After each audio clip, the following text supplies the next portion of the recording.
What's good, listeners? Our guest returning on Just Talking is Catherine Barnes, including her folk rock friends Calamity, to talk about their brand new radio play, Trouble, a Calamity adventure, live on the Chris Collins Show, Millennial Talk Show. And as we get the wonderful ladies joining us in now, how's it going, fam? Yay! Hey, how's Chris everybody doing? Hello, Catherine. Welcome back. Hello, everybody. It's so cool to see all these beautiful souls here with us. And we might as well get the party rolling right now by playing the official trailer for Trouble, a Calamity adventure now. Queen Mab Music Productions proudly presents Trouble, a Calamity adventure, starring Catherine Beeks, Catherine Barnes, Patrick Petrie, Marcia Clare, and Nisha Catron. Written by Catherine Barnes, narrated by Claudia Russell. Someone wanted to offer us a gig in Vegas. Vegas? Now we're talking. Wait, who is this guy? And what's the name of the venue? It's called The Cavern, and the promoter's name is Mike Crotch. Oh, please. We aren't really going to do this, are we? I'm in. So am I. I'll bring the snacks. Marcia? Fine. But I don't have a good feeling about this. Oh, God! Oh, God! What have I done? Let's load him up and hit the road while it's still dark. And make sure you grab the gun. That turned out to be a good idea after all. Trouble, it always finds us. And you can find this phenomenal piece on opendoorplayhouse.org. And with COVID-19 pandemic forcing the closure of movie and live theaters, actors and performers have been finding new ways to create. And one art form from the old days of radio is getting new life. And how did Trouble, a Calamity adventure, get started? Well, I think the seeds of it start with Catherine Beeks and Nisha Catron, because I think even before I approached them with this idea of the radio play, they had wanted to do something kind of theatrical with Calamity. Am I right in saying that, Nisha and Catherine? Yes. Absolutely. Yes, indeed.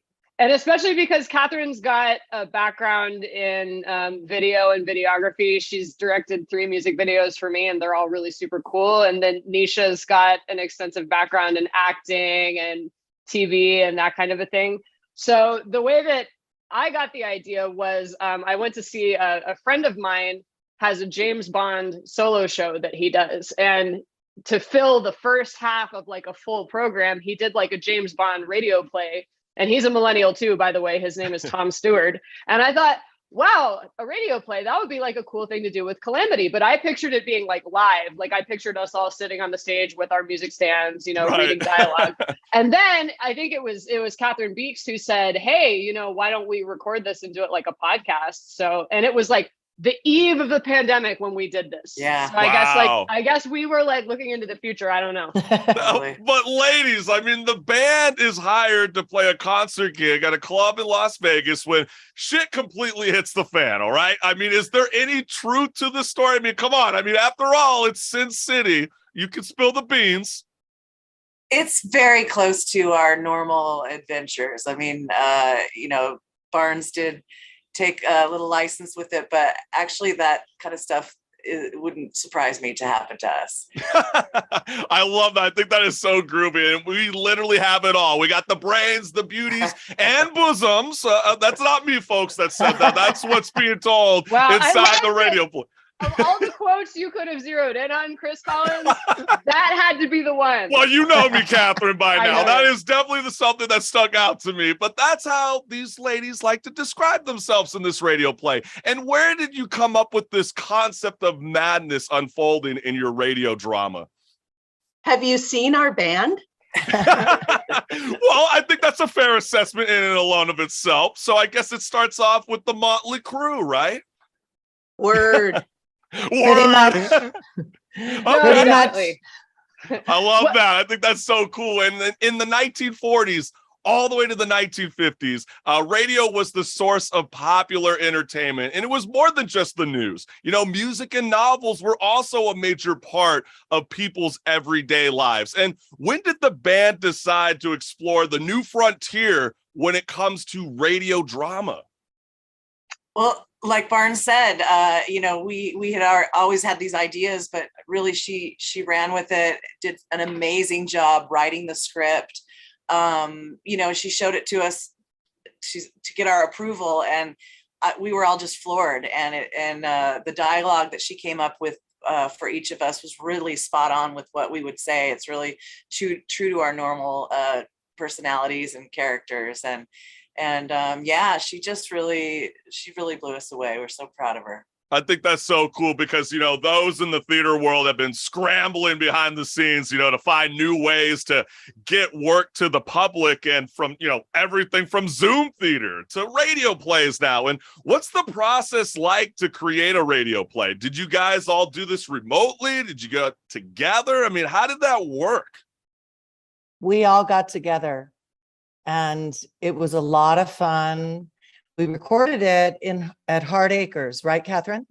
No, this was recorded at Foxtail Studio. Oh, yeah, that's Ernesto. right. Yeah. Oh, a phenomenal play. It was after a gig that we did, but we did some stuff up at your place. We listened to the whole thing.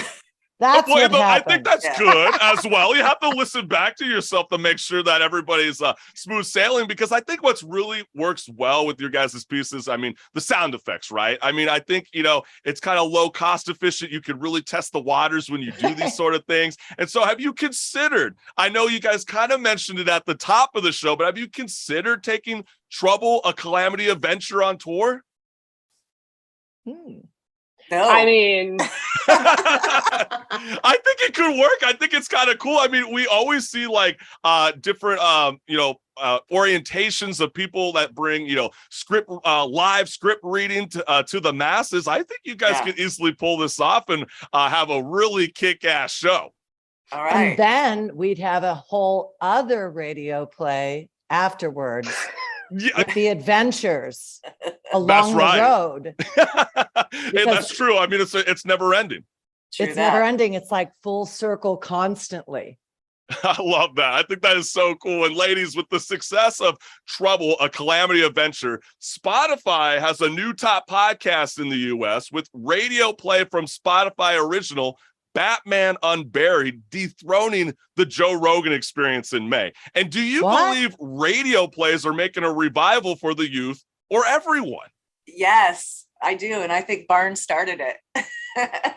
You know what? It's so funny that you said that, because in private, I did tell Catherine, I think she really is on to something. It almost seems like it's its own subgenre on a level, because I feel like us millennials, including the Gen Zs, we really push forward with those audibles, right? Some of us are working, factory gigs, or we're on a forklift, and what are we going to do? We can't be on social media, but we want to listen to Lord of the Rings or Game of Thrones.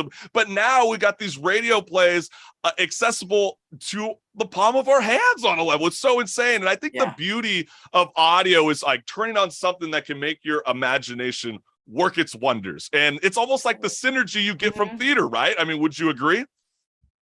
I would agree with you. I think you're fantastic. And thank you. The excitement that you are exuding about it, I'm so appreciative of it.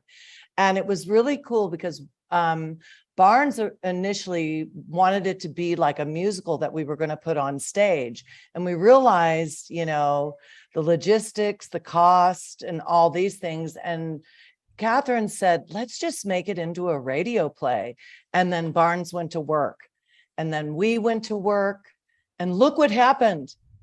It's gorgeous. No, it's great. Totally insane. I think it's really, really special, truly one of a kind, because, I have to bring this story up. I love my alma mater, Cal State LA, but my artistic director for the Chris Collins Show Millennial Talk Show is Jody Mahler, and he originally pitched the idea to create a radio play for his thesis, but he was ultimately turned down because our department viewed radio drama as outdated. Look how wrong they are today. I love you, Cal State LA. No gripe. You guys have been great for me for 8 years, but I just think that is totally insane. And how can theater in the modern era benefit from radio plays?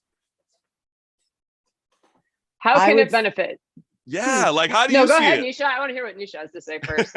Well, I've been involved in theater I've worked at major theater organizations in San Diego, the Old Globe, San Diego Repertory Theater, and marketing. And what I find is that there is a real need for the ability to listen to theater, but radio plays leave so much to the imagination. It exercises the brain. It makes you part of it you can wear whatever you want to the radio play. I like that. You know, that's so funny that you That's said really that because cool. I used to say that all the time on this show when we bring on theater directors. It's like, I just want to wear my sneakers. Can I sneak a little wine bottle into the show? I mean, do I have to drink it during intermission? This is insane. So I could be boozing up on my own time while listening to Trouble, a Calamity adventure. And I think that's cool. But, you know, one of the things that I was sort of thinking about, you know, the benefits of radio plays nowadays, this is because I always talk about this in television and film and theater. You know, there's a lot of amazing up and coming screenwriters that are out there today and playwrights. And we always gripe, Marissa and I, that we're like, why do they keep making remasters? Why do they keep reinventing the Lion King, the same stuff over and over again? And I truly believe with radio plays, this can bring or make you reach a new audience that you never knew that you had the opportunity to get. I mean, I would take full advantage because if it's a smashing hit, there's potential to expand this into a visual representation. I really believe that, that we're going to start seeing more radio plays coming out. And if it's really good, you might potentially get your show as a TV sitcom. You hit it too. Yeah. And I think Chris hit it too. We're millennials because we listen to so many podcasts that listening to a radio show now is not far-fetched. It really isn't. It's like, oh, okay, my imagination. I grew up listening to The Shadow. I mean, granted, it was on a tape cassette by then because it was like, so way old one, but with my dad driving from the desert. Like those are my vivid memories. And so I have a love for radio. So I just love that you all are doing this, bringing it, reviving it, not being like Cal State LA and poo-pooing on the idea. Thank you. But like, I really, that's why I was trying to, press you ladies a little bit because I really do truly believe you guys got something special in the works. And if you wanted to expound on that, I think that is very, very groovy. But you know what? I want to talk. Yeah. Did you want to say something? I did. I was going to say, you know, we're in an era of CGI and think about all the money we saved, not having to do the CGI that goes along with our play, our radio play. It's all in your head. Yeah. And I think that's a really beautiful thing. Everybody has their own concept. Everybody in the band has their own concept of what it looked like. I just think that's amazing. No, I do too. I mean, because I always think, you know, when you do like Zoom theater, it could kind of be a risk because maybe what if you're doing music like you guys are doing in your radio drama? What if they don't have the right speakers? Like, why does it sound flat? You know, why is it not coming across the way that I want to expound on our new listening audience? And I think all you ladies, you should be proud of the work that you have accomplished so far. And Trouble, a Calamity adventure, is a rockin' radio musical, which doesn't sound like the cliche Broadway genre, which you would hear in, let's say, Wicked or Hairspray. And, you know, fans of the Dixie Chicks. Oh, wait, you can't say that now. The Chicks, I mean, excuse me. Or Lady Annabelle. Oh, you can't say Lady Annabelle. Lady A, for example. I mean, or Joni Mitchell. I mean, you will love this radio play. And when I listen to the narration and the music intertwined during the first pass, it almost feels like it's something new, like you guys caught on to a new subgenre. I mean, how does that sound to you guys? Beautiful. We love it. Sounds like heaven. Yeah, we've started writing the second part, the segment, the follow-up, and nice. We'll get with Barnes and hopefully by this winter we'll have a whole nother show for you. So I think that is so cool because, you know, you all have experienced theater at one point in your life and obviously have worked in it as well. But why does musical Broadway sound different than the pop music today? I mean, for example, that's always been my gripe. I always feel like Hamilton was so successful because it actually started bringing in modern elements, which is, you know, hip hop and rap. I think you ladies are changing the curve on a level. Like, we don't have to be married to that sound. I feel like everybody's just like in this one melting ice cream, and we need to branch out and get a solid ice cream bar out of this. Okay.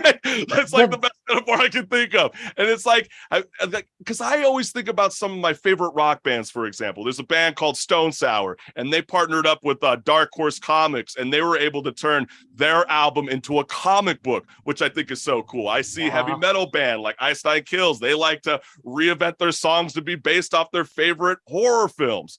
And I think that you ladies are onto something. I mean, have you thought about a subgenre you can name it? I would claim it now while you're here. So do you want to name it? What are we going to call it? Calamitization. Calamitization. That's good. Chris, you heard it here first. Calamitization. You heard it first on the Chris Collins show. Yeah, exactly. It's officially proof stamped. Well, we might be naming though a phenomenon that's already happening, because, for example, like there's situations like Mamma Mia, or like they did an Alanis Morissette musical and a Green Day musical, like where they that's true. All the songs Gloria from Jagged Little Pill. But exactly this is different. It's different. Oh, okay. It's different. Because we're an ensemble, not like one individual. Yeah, and I get what you're saying with the Green Day musical, but we don't see Billy Joe Armstrong and the whole band up there. You get what I'm saying? Like, if you can actually get the artist with you and you actually kind of creating this cool narration, I mean, shoot, I mean, we keep seeing trailers of Harry Styles doing movies. I mean, could you imagine if he created a concept album and then he's like, go and see me on Broadway? I'd be like, this is going to be a game changer. And that's why I think you ladies are onto something. Do you think more bands will catch on to this, or you think it's going to take a quick second before that kind of picks up? We're hoping you won't tell anybody, because we kind of want to keep this all. Well, no, I want to hype up the youth. I mean, we got to let people know what's good. I think it's a great place, because people really need to keep music real, play a musical instrument, write, be creative, be creators. Yeah, absolutely. Also, I think we all had to be willing to poke fun at ourselves. Yeah. So that was part of Not me. This. Yes, you. And look, we sound just like we do in the play. But we had to be willing to, take on the role. We had to take on the role times 10 of the way we actually act in our band. So the things you hear between Nisha and myself, kind of really happens. So that is something that is unique about this, is that when Barnes brought us the script, clearly it was like, oh, she wants us to be us. Yeah. Up the ante. Well, that's what made it feel real when you go and listen to this radio drama. And Chris, to answer your question, as far as other bands, I think a lot of artists right now, solo artists and bands, are just looking for a way to connect again to people. I think during the pandemic, a lot of creative stuff came out of that, where you were stuck in your room. So what should we do? Let's make a radio play, or, I have seen a lot of really creative projects coming from bands, just different ways of approaching music and finding new venues, and a lot of more busking is happening now. And I think people just want to play. And so, I think there are a lot of new things happening right now in the terms of getting your music out to people. It's for any listeners who don't know what busking is, that is where you're on the street and you're playing your own music. Usually you have an open guitar or something, and they throw cash at you. So just in case you don't know what busking was. No, that's right. No, look at you. That's why we got the one and only co-host Marissa Pitts here to back us all up. I love that, fam. But I think that is a great point that you just spoke on, because Marissa and I, we proud ourselves when we first got this show started that people want to put a voice to that face. And I think that's always been the problem with artists nowadays. They only have the music videos to rely on, and now this is a new venture that you can actually bring your audience with you on that ride. And you guys did tease a little bit that the cliffhanger doesn't end there. There is more in the works. So when can we potentially hear part 3 and part 4? I think. What's going on, Catherine Barnes? You let us know, Rada. Well, I can't give that away, but I suspect it's going to be soon, because with lockdown and all this stuff, Calamity has probably had a lot of time to ferment some new shenanigans. Let's get it. I love that. I think that is so cool. And one last time for the listeners, I want to go ahead and check out your radio drama. Where can they find it? You can go to opendoorplayhouse.org. You can also go to heycalamity.com.